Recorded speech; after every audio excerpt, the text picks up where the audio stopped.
नमस्कार, मी डॉक्टर सतीश वसंत शिंदाडकर. आज आपण आयुर्वेदात पादाभ्यंग म्हणजेच तळपायातील जिरवणं किंवा स्निग्धता निर्माण करणं म्हणजेच पायाची मसाज याबद्दल बघणार आहोत.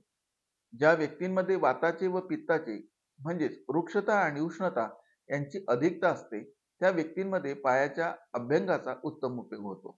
अनियमित राहणीमान, अतिरिक्त श्रम, जागरण, अतिचहा, गुटखा, तंबाखू, मद्यपान यासारखी व्यसनं यामुळे शरीरात रुक्षता म्हणजेच कोरडेपणा उत्पन्न होतो.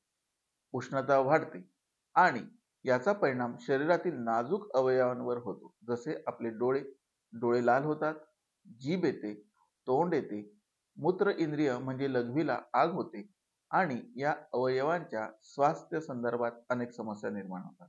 झोप लागत नाही, स्मृतिभ्रंश होतो, आठवत नाही. अशा वेळी पायाचा अभ्यंग जरूर करावा.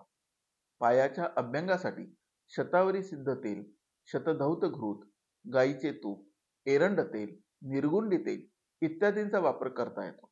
तसेच जे व्यक्ती अतिरिक्त बौद्धिक श्रम करतात, ज्यांना कामाचा खूप ताण आहे, जे अधिक वाचन करतात, ज्यांचे काम नेहमी संगणकावर आहे, अशा कर्मचाऱ्यांनी पायाचे अभ्यंग नियमित करावे.